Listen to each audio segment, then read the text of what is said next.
Hi, good morning, good afternoon, good evening, everyone, depending on where you are in the world. This is Ryan Crodel at Valencell. Wanted to first and foremost thank you for taking time out of your busy schedule to join us here today for another exciting webinar in the Valencell webinar series. As usual, we've gotten quite a few people who are still logging in, so want to give them another minute or so to join before we kick off the presentation here. So be patient, and thanks again for joining. We will get started here in another minute or two. Thanks.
Okay, thanks again, everyone, for joining. For those of you who just joined, this is Ryan Crodel at Valencell, and we are very pleased to have here with us a special guest speaker, Marcelo Aller from MIO Labs, and he's the head of marketing and sales there at MIO Labs, and he will be our primary speaker today. We're very glad to have him.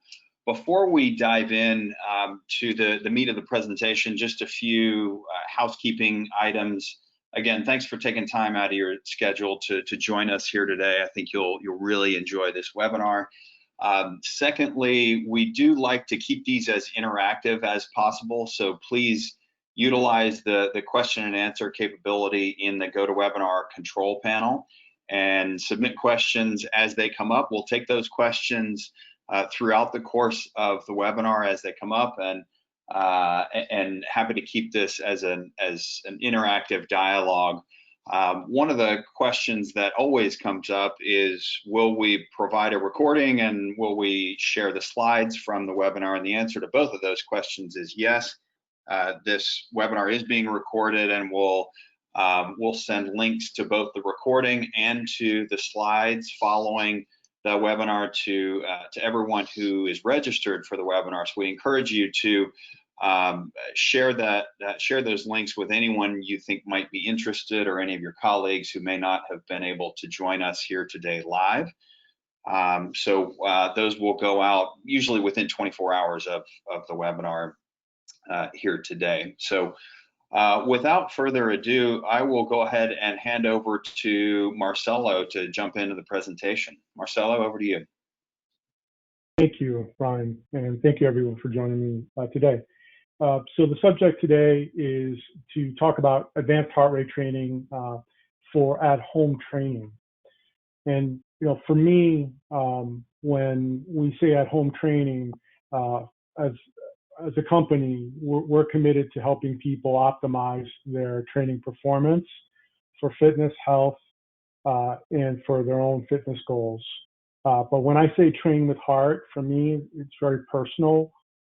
Just a little story about me. I have throughout my life have had certain heart conditions that a heart rate monitor has helped me prevent further, let's say, risk to my health. Most recently, about 2 years ago, I was working from home like today, went down to my treadmill like any other day, and I, truth be told, train with multiple devices at the same time, because I'm always doing device comparison, app comparison to either competitors or quality control with our products as well.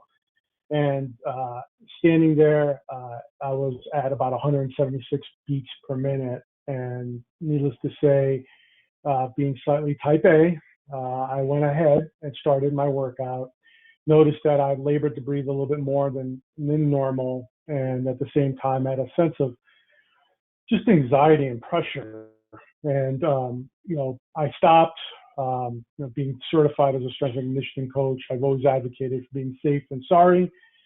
Texted my wife, went to the ER within 36 hours, was cardioverted.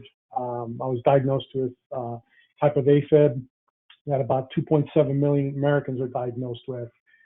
If it wasn't for the wearable device, point being, and why I'm bringing this up, I would not have been able to detect it.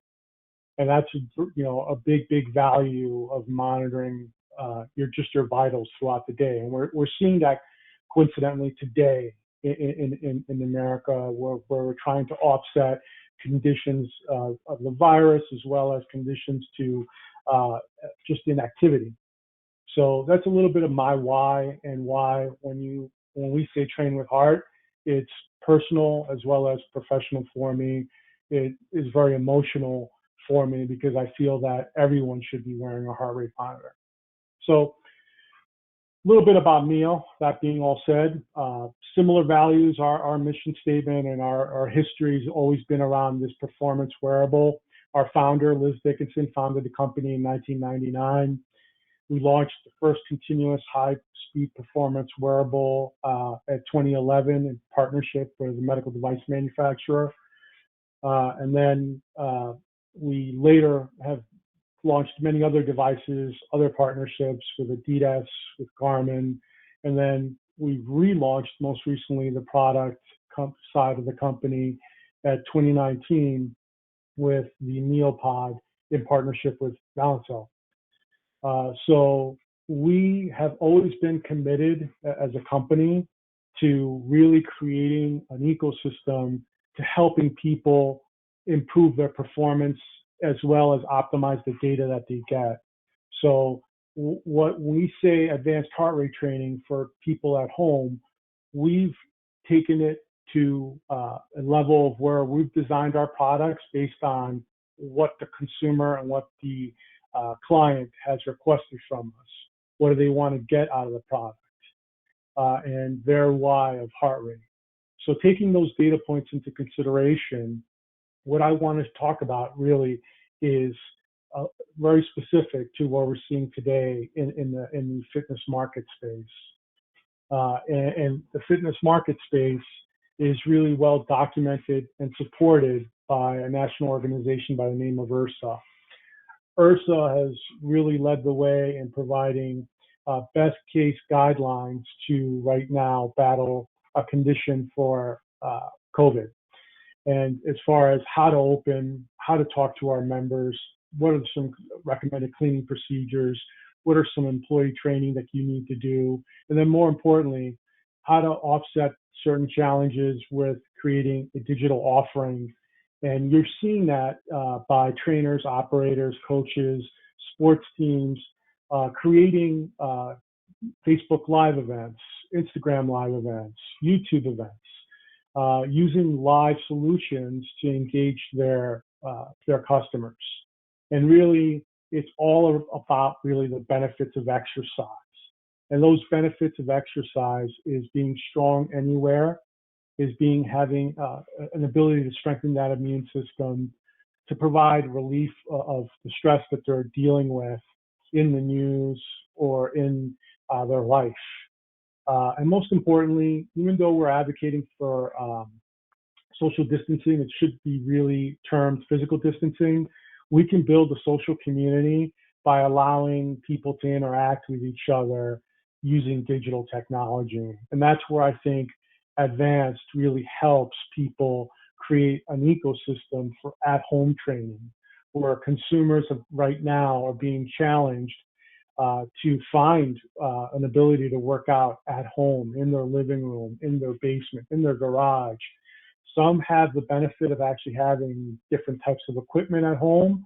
And then for operators and for trainers being either furloughed or being forced to close doors, or how to keep those doors open. How do they acquire more customers? How do they retain them?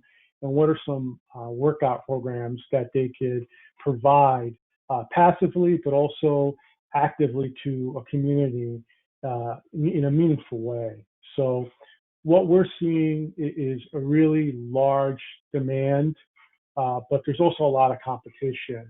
So we're seeing companies like Tonal Strength, like Peloton, like Fight Camp, really compete in this space where historically other manufacturers have played in, and where I feel wearable device companies and companies like us really help and support by adding and enhancing this experience and really creating more solutions around focused equipment, such as strength training programs, or by creating better cardiovascular programs. So this never-ending cycle of trying to upgrade and trying to create more promotional campaigns really is enhanced by a 1-2 punch. So at MIO, what we've done really is create a roadmap, and we always share this with everyone that wants to find out more about MIO, is that we're going to be launching this coaching solution, but also it's a consumer, but also a B2B solution in July. And we'll show it to you today as well. Along with other devices, we believe in a good, better, best type of solution. So the armband solution that we launched, the MIO Pod, in October, is a good solution based on location on the upper arm compared to risk-based solutions. Risk-based solutions are great when you add other data points, like a GPS unit. And then lastly, the best solution that you should start seeing in the industry is hearable technology, where you're seeing now a biofeedback tool built in the inner ear canal, which really has a better area of being able to acquire PPG signal. So when we talk about Marcelo, creating, sorry to interrupt. Just a questions have come in relevant to the roadmap here, but more from a metrics standpoint. And this may or may not be something you can disclose or not, but this a couple of questions came in around, do you have any plans to add more features from First Beat? And if so, what? And then another question around, will you use the MIO Pi score, which context, you may want to explain what that is. Sure. So will we use First Beat analytics? Later in the presentation, we'll talk about certain analytics that we will be adding. From they first of all, if anyone's not familiar with First Beat, it's a Finnish research company that has looked at heart rate over 20 years and has done a phenomenal job at training professional teams, Olympians. We have on board training load currently, training effect, and recovery. We will be adding other analytics from their platform, from body energy to their training intensity scores, but more analytics about building better recovery and sleep analytics as well. PI. PI is an acronym, Physical Activity Intelligence. It's based on the Hunt study, the largest longitudinal study ever done. It's ongoing, hence the word longitudinal. Group out of Norway, the Surg Institute, we partnered with in the past. MIO's relaunch at this time is not built around the lifestyle Pi score any longer. Not to say it will never. Currently Pi is spun off of MIO, and Pi by itself is its own company.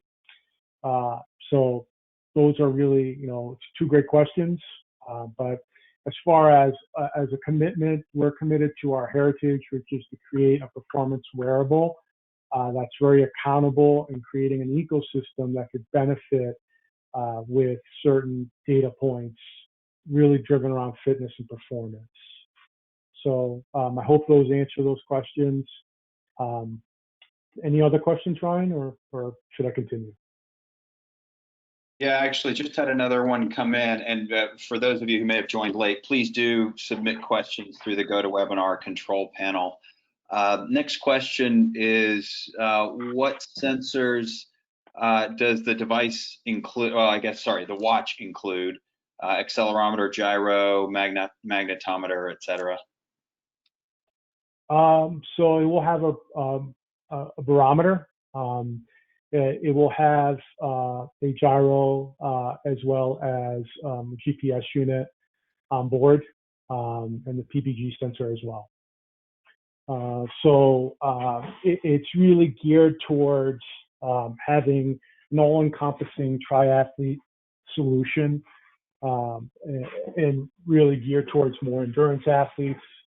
The RiskBased unit would be targeting more of that community. Got it. That's all the questions for now. Thanks, Marcelo. Okay, no problem. So, you've heard me say train with heart, and what you're going to start seeing more in the industry, and a trend that we've identified, is using this data that everyone's just asked about to coach within.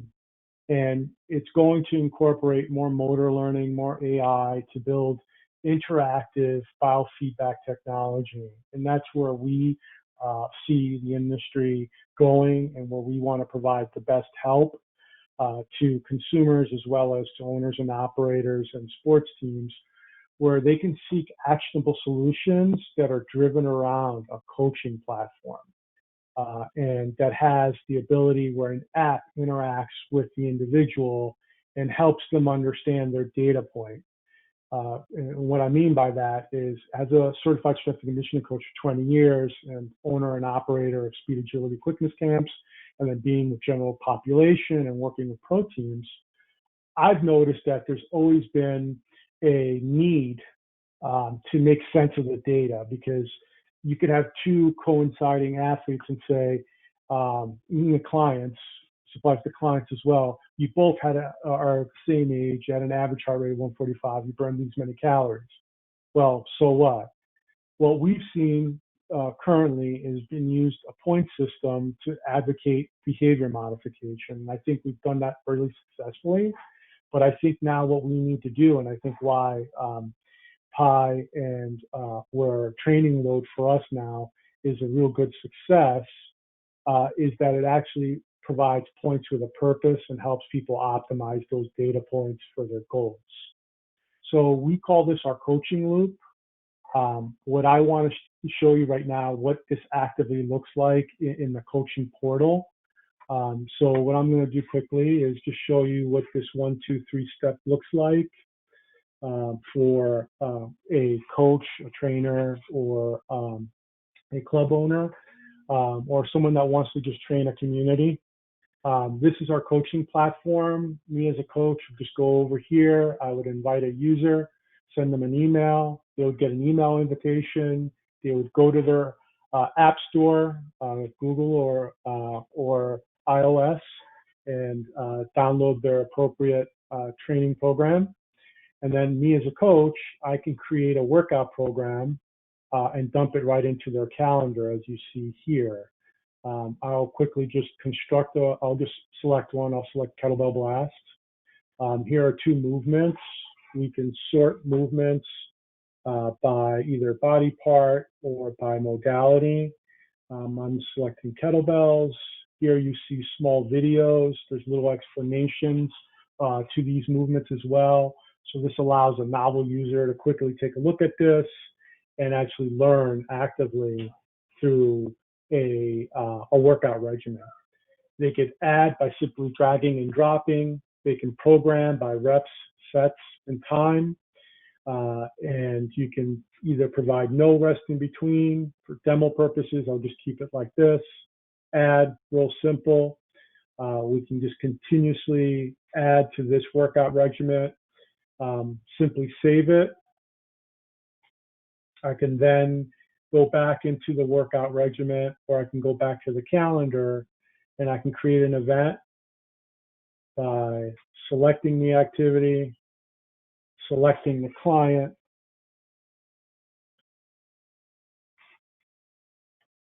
and then selecting the day. It could be all day, it can be at a specific time. So we'll do time, click save, there you go. The member or the client or the individual on their end will see this in their app. So I'm going to pause here and see if there's any questions about that. Any questions about the coaching loop and the user experience so far? Not at this point that I see, but anyone who has questions about anything you just saw, please do submit those through the GoToWebinar control panel. So the one thing here that I didn't mention, there's going to be event triggers that will be audio triggers that a coach can record and allow the individual to interact with the app. So when the individual gets the app and they click onto the coaching icon, that individual will just simply take a look at their workout by selecting workout. They can take a look at the training plans or click onto their workout itself, or select a workout by training by duration, or training by a preferred workout. We have over 700 different exercises in our workout builder and over 250 pre-canned workouts by reputable professional coaches. So me, myself, I'm not a yoga specialist, but I could find a yoga specialist, or I could find an endurance training specialist, even though I'm a recreational endurance athlete and CSCS coach. It's easy for me to recommend people to do a workout. Each workout will have video and audio, small explanation explaining this. And then at the end of the workout, the individual can review their workout on their own by clicking on to this orange bar as an example. They can see the training effect score. They could also see this live in a connected view, or they can see this post-processing and be a minimalist. We have a total recovery score. You can program either in a 5-zone or a 3-zone system. You can see percentage of time in each zone. Off of our dashboard, there's a 7-day trend. So here's a 7-day rolling train of training load. So this is, I don't have to explain average or max heart rate. I can tell them that you want to be optimally training in your training zone. We want to see a trend throughout the week as well as throughout the month. We want to make sure that they account for the appropriate training intensities. So here's just, again, a overview of our training trends in the rolling 7 days. You can then click and take a look at a month view, take a look at the total workouts, calories expended. Blue shaded indicates that they're optimally training. So we color code it, make it simple for them to view. And then we can look at an annual training view as well. So the user experience is real simple. It's automatically syncs to their solution. So from a coaching and queuing solution, queue we feel is ideal name for the app to queue the individual and actually benefit from the biofeedback that they're getting. Historically, we've seen products, we've seen ourselves being used in group training formats, live in studio, as well as in looking at calories expended, where we feel now the consumer is asking for more information that's meaningful for their training outcome. And that's where data points in partnership with First Beat, like training load, training effect, and recovery, helps guide consumers that are taking HIIT classes or taking endurance classes like spinning and make the best of it. Someone asked, what are some of the other data points before? Some of those other data points are sleep analytics, looking at training quality, a race prediction score, as well as a readiness score to work out. The GPS unit will actually have heart rate variability as well. So we will be looking at HRV from a training standpoint. Currently, right now, the MIO pod does not provide HRV, along with other compliance scoring mechanisms in the workout itself. So we will actively help a coach or a practitioner in their training plan either reduce the intensity for the following workout or increase that activity based on training analytics. So we truly believe in interacting with that consumer or that client. Any questions Marcelo, about the data along those points? lines, Sure. if I may jump in with a question of my own. So you've got here plan progression status. Are there plans for templates for specific goals? So as an example, if someone's training for a marathon versus training for, let's say, a CrossFit competition, those are obviously different training regimens. What's your thought along those lines? Great question. So we will have a marathon, half marathon, 10K and 5K workout program that coincides with the launch of Q. We will have more other sports when we launch the GPS built in there as well. As far as training modalities go, MIO Coach will provide those training modalities, and we're dependent upon the coaching community and those tribes, if you may, to help guide people in making the best out of a CrossFit event or making the best out of a HIIT type of style event. So we believe in enabling that community. As far as endurance events, that's a little different because it's based on indicators that we can control and we could interact with and provide more of a progression status. It's kind of hard to do the other one because it's based on the modality from there. Right. That's a good question. We did have one other question come through about the earbuds that you have in the roadmap. Will the MIO Air earbuds give the user the training effect score in real time as it accumulates? I'll stop there because there's another follow-up question. That's a great question. On our wearable, there's a coaching button, so at any time we can provide those analytics. So yes, we will be able to provide training effect, training load score, their heart rate, their distance. The goal is to provide a total wireless type of solution. So as they run, it's not type of, they will have that solution. So it's a simple press of the button, and it's actually the coaching cue button. So the person will press it and actively get that feedback. Cool. One other follow-up question there. Will the earbuds be able to measure HRV for recovery feedback? Heart rate variability, yes. For the acronym HRV is heart rate variability. Correct. Yeah, so the community heart rate variability is basically a look into the parasympathetic, sympathetic learning system, this nervous system of the human body. It's historically been used with a lot of athletes, also been used in the medical space, but also deployed in military scenarios as well. HRV is a great analytic tool that, yes, we will be using in our Wearable along with the GPS unit.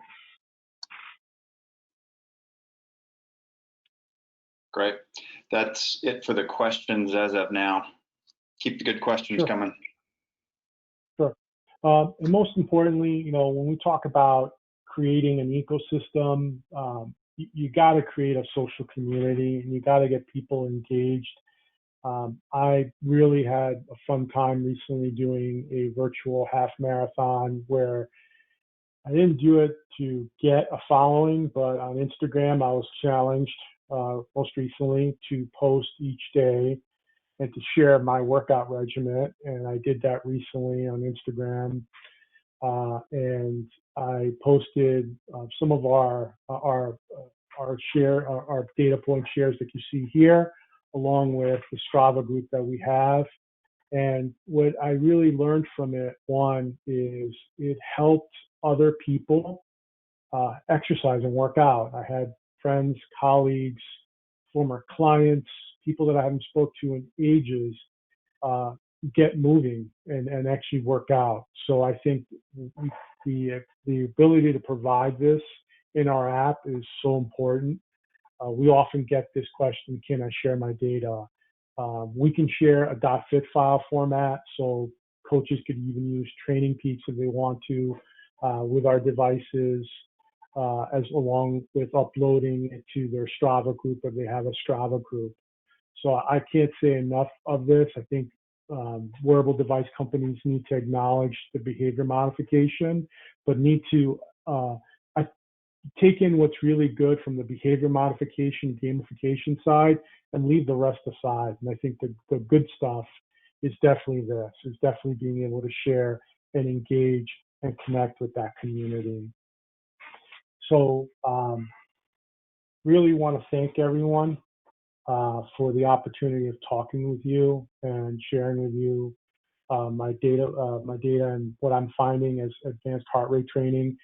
I'll leave you with just one more question or one more thought, really, and then open it up for questions. Is if we don't see the intensities that we're training at, are we really helping people get fit? So I feel like we as thought leaders and leaders in our industry need to provide a better solution, meaningful data points back to the consumers, and accurate technology that helps them make the best out of their training. So are you doing that? And I really want to challenge everyone and say, honestly, are you really doing that? So with that, I'll open it up for questions. Yeah, and that's a really good point, and similar, or that's along the same lines of a question I had for you, which is this multi-device strategy that you have at MIO, which I think makes a lot of sense, particularly for dynamic training using a variety of different devices and using the best device for the given activity. So as an example, as most know, the measurements on the wrist are more challenging during gym activities, and earbuds are a lot better for certainly for gym activities and others. Can you talk a little bit more about that from a strategy standpoint, at having multiple different devices and form factors and body locations to feed the right data into your analytics during the right activities? Sure. So what we quickly learned at creating devices is, in some cases, as an OEM partner with, let's say, Adidas or a company like Orange Theory, we've learned that position in as far as where the PPG sensor is acquiring its data from, like an upper arm compared to a wrist-based solution.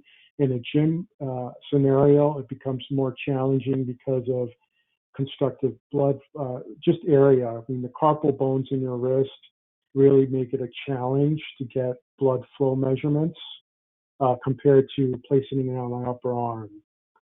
So if I was going to be running or working out in the gym, running, I can get away with using a wrist-based solution because I'm never going to put pressure on my wrist unless I fall, but it really is not going to constrict blood flow that long for it to cause any artifacts.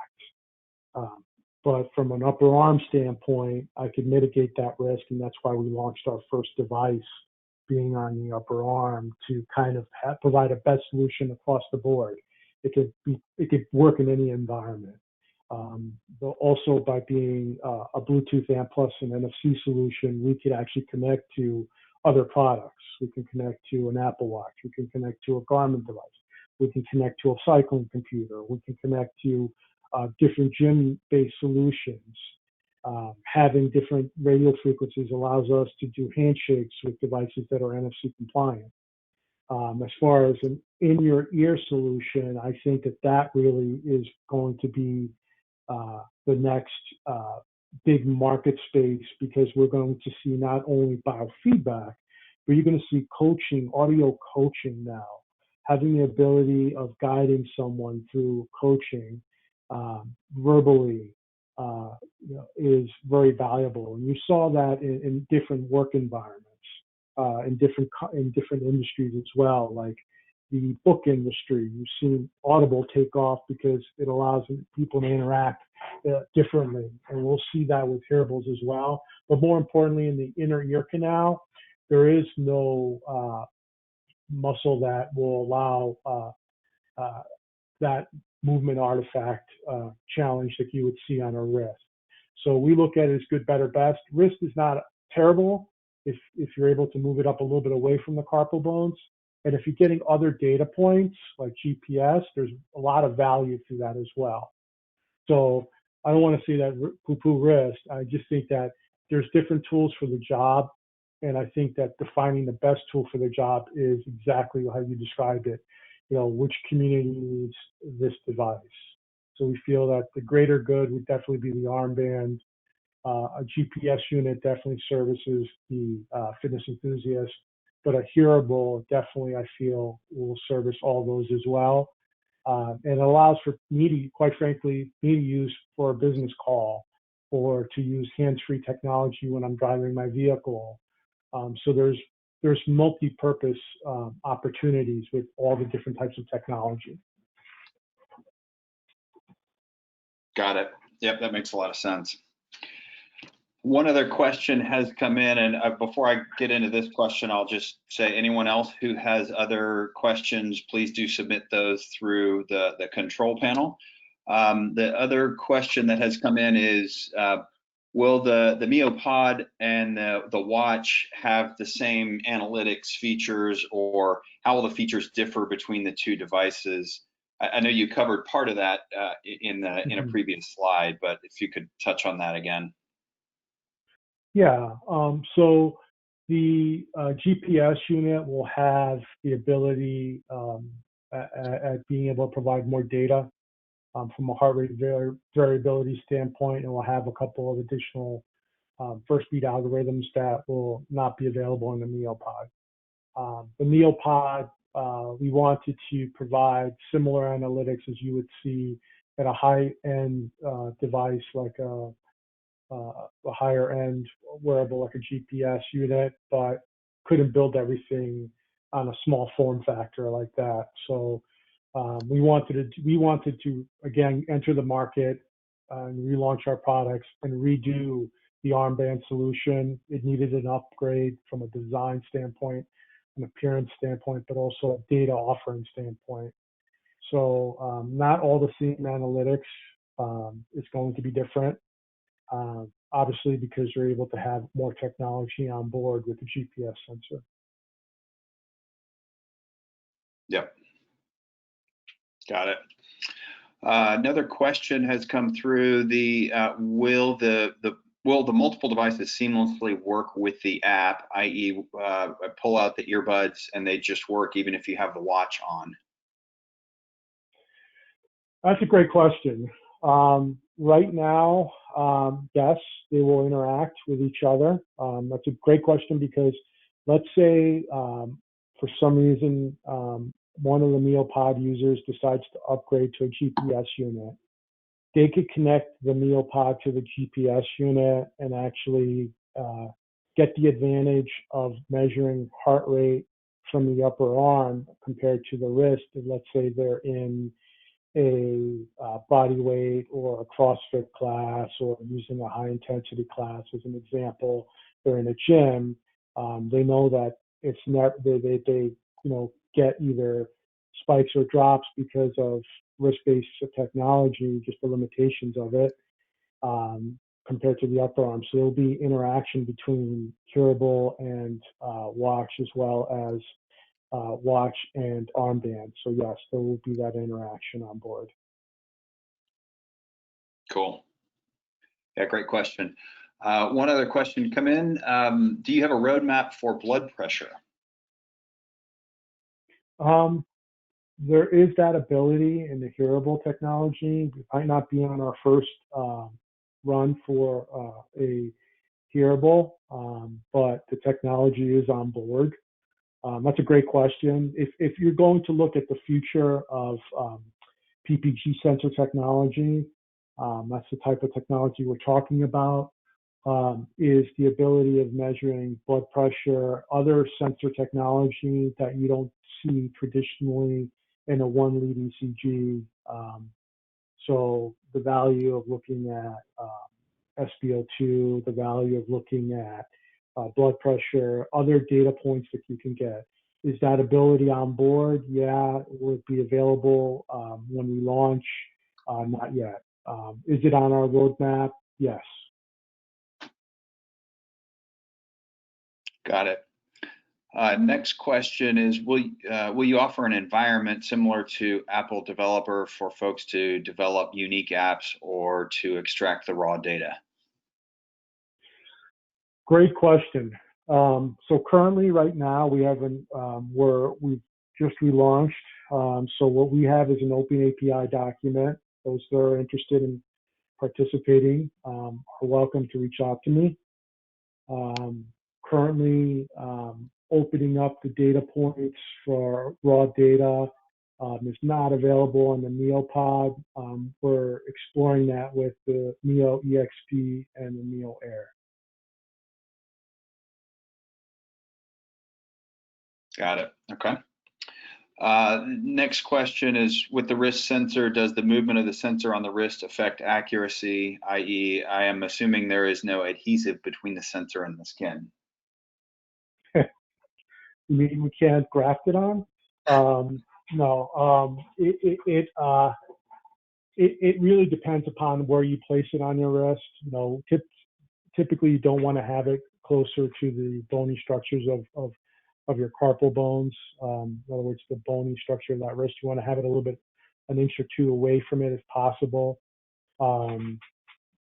That's how you could mitigate at best from a wrist-based technology. But again, it's more than it's been overly researched and found that wrist-based technology works for outdoor activity as good as other standards. So I encourage you guys to take a look at that research. It's out there. It's available. Our partner has done substantial research when you're looking at cycling, running, swimming, or those types of activities for wrist-based use. Upper armband definitely is a little bit better in a gym environment. Yeah, and I can add a little bit to that. It's just that just by the nature of how the technology works, these PPG sensors shine light into the body and measure how much of that light is reflected back based on blood flow. That light gets scattered pretty significantly by the nature of shining into human tissue. But at the wrist, you've also got bone, muscle, tendon. There's a lot of local motion that goes on at the wrist that provides additional challenges that other body locations do not, like the upper arm, as Marcelo mentioned, and also particularly the ear, which is one of the best places on the body to measure. So we've done an enormous amount as an industry and also as a technology provider to mitigate some of those issues at the wrist, but they do still exist, especially when you compare from a relative standpoint to other body locations. So hopefully that helps a bit. I don't see any other questions that have come in at the moment. So I will say, if you do have questions that didn't get answered so far, please do submit those. And while we wait on that, Marcelo, I just want to say thank you for taking time out of your busy schedule to do this and to share these insights. And what you guys are working on at MIO Labs is really exciting, and I think it really touches on a lot of the key factors that are not only going on in this environment with COVID and the pandemic, but also that will endure afterwards of providing people the ability to accurately measure how their body is responding to the training that they're putting it through, and to be able to do that in a flexible environment, whether they're at home or in a gym or anywhere else. So I think you guys are really on the right track. And I guess I have talked long enough to give a few more people a chance to ask a question. So a couple more that have come in. Let's see, if integrating heavy weights not hit into a strength and conditioning plan, how does MIO inform the weightlifter of their readiness? That's a great question. So what we're going to do as far as a coaching solution to help them understand, our goal is to be able to measure and trend the training load and training effect from that workout regimen. As you saw in the software, you'll see a 7-day trend. So it's a case-by-case basis. Each individual will be encouraged to trend their data using those data points by First Beat that allows us to provide them guidance. A coach will program reps and sets, time for rest as well for that, or they can do circuits. So the at-home coaching solution is exactly that. It's to make sure that people get the benefit of exercise, because truly it's medicine. But to answer that question, it really depends on the individual's training trend.